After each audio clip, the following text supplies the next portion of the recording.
আসসালামু আলাইকুম ওয়া রাহমাতুল্লাহি ওয়া বারাকাতুহু। নামাজের মধ্যে নিষিদ্ধ কাজের মধ্যে অন্যতম একটি কাজ হচ্ছে নামাজের মধ্যে এদিক সেদিক তাকানো এবং কেবলা থেকে মুখ ফিরিয়ে অন্যদিকে তাকানো, যেটি অত্যন্ত গর্হিত কাজ। আমাদের অনেক মুসলিম ভাই এবং বোনেরা নামাজের মধ্যে এই কাজটি করে থাকেন। এই কাজটির ব্যাপারে আল্লাহ রাসূল সাল্লাল্লাহু আলাইহি ওয়াসাল্লাম কি বলেছেন আজকে আপনাদেরকে জানানোর চেষ্টা করব। বুখারী এবং মুসলিমে এই হাদিসটি এসেছে। হযরতে আয়েশা রাদিয়াল্লাহু তাআলা আনহা তিনি বর্ণনা করেন, আমি রাসূল কারীম সাল্লাল্লাহু আলাইহি ওয়াসাল্লামকে জিজ্ঞেস করলাম নামাজের মধ্যে এদিক সেদিক তাকানোর ব্যাপারে, ইলতেফাত এ সম্পর্কে আমি জিজ্ঞেস করলাম। আল্লাহ রাসূল সাল্লাল্লাহু আলাইহি ওয়াসাল্লাম তিনি বলছেন, হুয়া ইখতিলাস, এটা হচ্ছে সো মেরে নিয়ে যাওয়া। ইয়াখতালিসুহু শাইতান মিনাস সালাতিল আবদ, বান্দার সলাতের মধ্যে থেকে কিছু অংশ শয়তান সু মেরে নিয়ে যায়। নাউজুবিল্লাহি মিন যালিক। আমার ভাই এবং বোনেরা, যারা সলাতে দাঁড়িয়েছেন, আপনারা মেহেরবানি করে এদিক সেদিক আর চোখে তাকানোর চেষ্টা করবেন না, তাহলে আপনাদের সলাতের কিছু অংশ শয়তান সু মেরে নিয়ে যাবে। হযরত আবু হুরায়রার বর্ণনা এসেছে মুসলিম শরীফের হাদিস।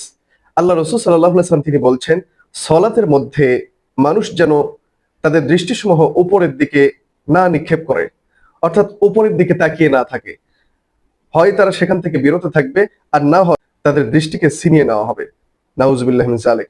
অর্থাৎ নামাজের মধ্যে আপনি কখনো এরকম ভাবে উপর দিকে তাকিয়ে থাকতে পারবেন না। যদি থাকেন তাহলে আল্লাহ তাআলা আপনার দৃষ্টিকে ছিনিয়ে নিতে পারেন। একটা ভয়ানক সতর্কতা। আমার ভাইরা, আমাদের মধ্যে অনেকেই সলাতের মধ্যে দাঁড়িয়ে তারা একাকী দাঁড়ালে ঠিক এইভাবে সলাতের মধ্যেই তারা অন্যদিকে তাকিয়ে থাকে, হয় ডান দিকে না হয় বাম দিকে তাকিয়ে থাকে। রাস্তা দিয়ে কে যাচ্ছে দেখতে পাচ্ছে, ডানে বামে কে যাচ্ছে এরকম ভাবে মাথা ঘুরিয়ে যখন দেখে, তখন তার নামাজ ফাসেদ হয়ে যায়, নষ্ট হয়ে যায়। কারণটা হচ্ছে কেবলামুখী হওয়া ফরজ। অর্থাৎ আপনাকে এটা বুঝিয়ে দেওয়ার জন্য আমি একটি ছোট্ট উদাহরণ আপনার সামনে পেশ করতে চাই। আপনার পিতামাতা আপনাকে উপদেশ দিচ্ছে খুব সামনাসামনি হয়ে, আপনি যদি তাদের থেকে মুখ এরকম ভাবে ঘুরিয়ে নিয়ে তাদের কথা শুনতে থাকেন, তাহলে তারা বিরক্ত হবে। কারণ আপনি অবশ্যই তাদের কথার কোনো ভ্রুক্ষেপ দেননি, তাদের কথাতে আপনি কোনো ভ্রুক্ষেপ করছেন না, গুরুত্ব নিচ্ছেন না। আমার ভাইরা, ঠিক একইভাবে নামাজে দাঁড়িয়ে যদি আপনি অন্যদিকে মুখ ফেরান, তাহলে আপনি অবশ্যই আল্লাহ তাআলার যে মনোযোগিতা এখান থেকে বিরত আছেন, আপনি সলাতের মধ্যে নেই। এই জন্য আপনার সলাত বাতিল হয়ে যেতে পারে।